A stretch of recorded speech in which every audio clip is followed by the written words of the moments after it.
Coach, I know you're at North Carolina now, but it's almost hard to, or difficult to have a conversation about college football without talking about your championships at Texas and some very, very close calls as well. And I think we'd all be interested in your thoughts on what we have been talking about here obsessively for the past 4 weeks, and that's the idea of the University of Texas joining the Southeastern Conference.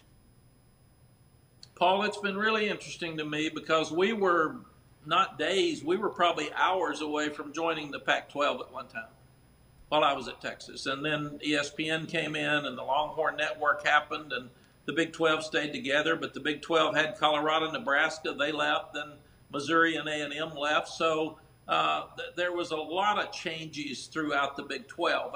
And I would hate to see the Big 12 go away because I had 16 good years there as part of that conference. And Texas and Oklahoma joining the SEC caught me off guard.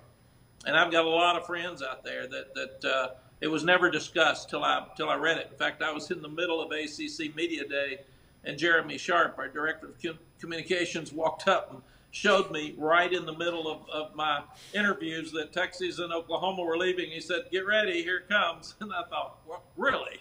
I think what we're seeing, Paul, is with some of the TV contracts being renewed over the next number of years, I think we're going to finally see the mega conferences that people have talked about for years. Is it 3? Is it 4? Is it 2 sides of 16? Is it 2 sides of 10? So you've got 20 teams in a league, and then you have a championship. And I don't think the 12-team playoff will probably fly with all these changes. I think that'll be pushed behind, and we'll start looking at it again. I'd still like to see us go to 8 before 12, but I do think we'll see a group of super conferences in our lifetime.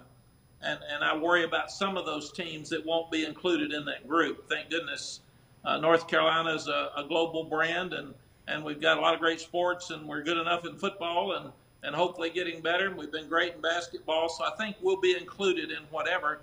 But I hope that we see the ACC be one of those mega conferences. And I know that the ACC would love to add Notre Dame, and that would help our brand.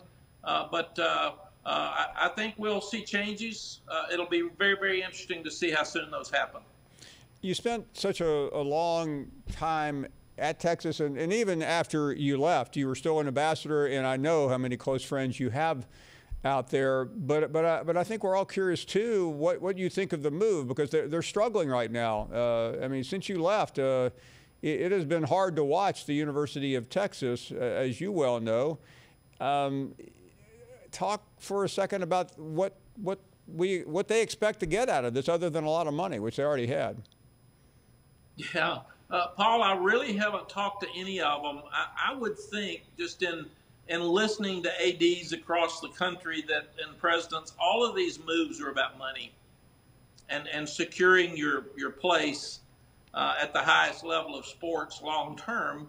And obviously, most of that's TV money, but you also, the better schedule that you have, the more enticing it is for season ticket sales and fans, but you got to win.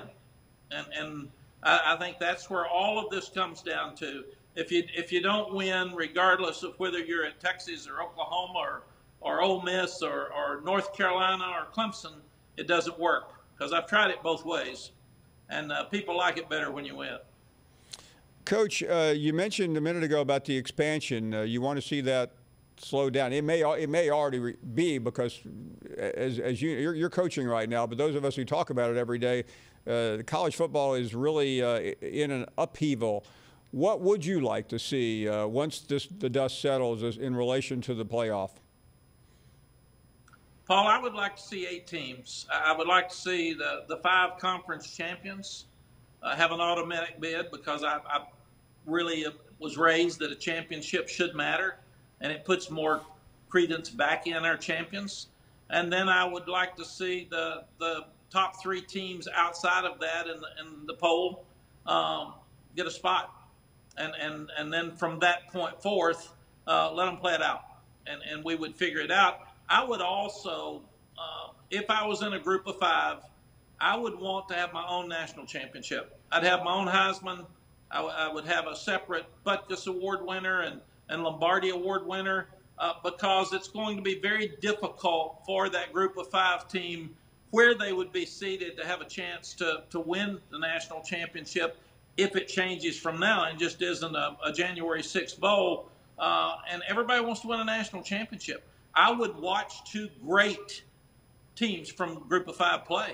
I would watch a playoff in Group of 5. We watched the FCS play or FCS play. So we're going to watch those teams. We love football. But to me, have a clear national champion. I don't know that if you go back and look at the last 5 years, there were 12 teams with a chance.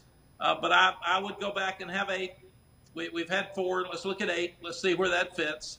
And then I would separate Group of 5 from the Power 5 to give them a better chance to have their own trophy.